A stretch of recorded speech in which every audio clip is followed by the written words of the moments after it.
I'm going to share a couple of pieces that I've written, if that's okay. Before I do, though, I wanted to say that I as a lifelong resident of Montgomery County, the way the library's been impactful, and when you guys do stuff like this, it's absolutely tremendous. If 14-year-old me had this kind of a space, I'm pretty happy with how my life turned out. But man, I would have had a more enjoyable experience, I'm sure, during adolescence.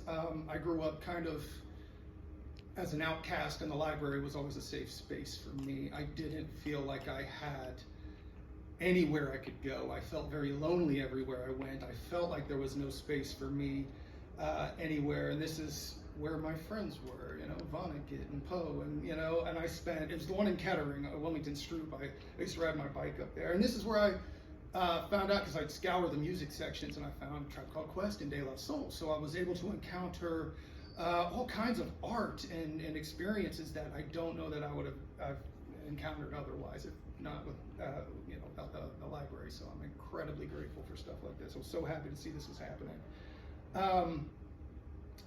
Also, I felt like an outcast because I didn't feel like I fit into the binary. Because there's no such thing, and it's completely invented, and it's pretend, and but it just never aligned. It never made sense. I never understood why I didn't feel comfortable doing the things I was supposed to do, sports and engines and that stuff, and I loved writing poetry. I won my first competition when I was 8 years old, and immediately my family kind of told me to not do it anymore.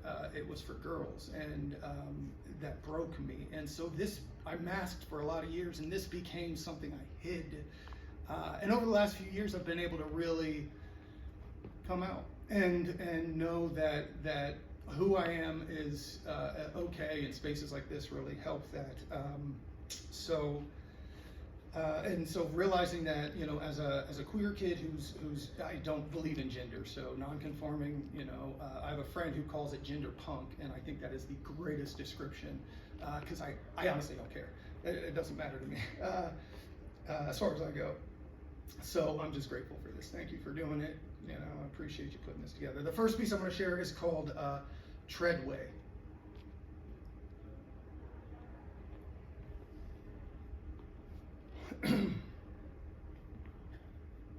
Do you feel your chest thumping?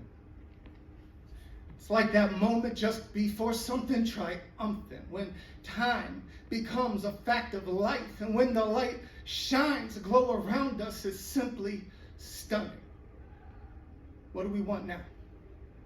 Dinner at one of those fancy, expensive Gordon Ramsay type restaurants downtown, one of those eateries where sous chefs are completely coked out, where rent checks are late and all the staff is packing their things and moving back into their parents' house, or some other place where dead names are still spoken out loud and we question everything. Like, were we ever even happy being ourselves, or is complacency what we truly dream about? Is conservative media right in saying we've been simply influenced by satanic devoutes? Are we crazy? Our headspace is so full of doubts, like clouds, and finding a clear day becomes our strength, and we will cling to any identity which finds us a pathway to sunshine. So oftentimes we call every clear day divine, when it was always the haze that was right. It's the shame that takes us closer to Christ, and clarity can be seen pouring from the hole in his side. This life is not about sanctity as much as sacrifice. It's not about preserving the day,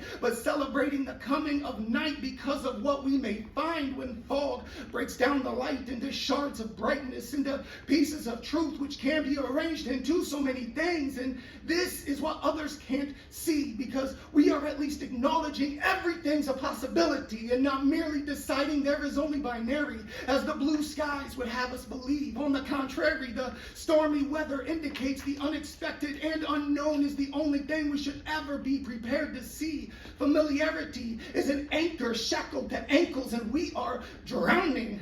We are we.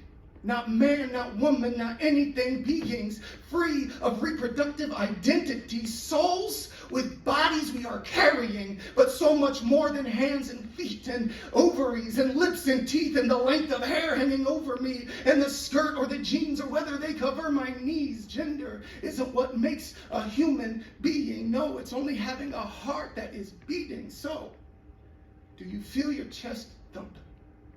Maybe this is one of those moments just before something triumphant.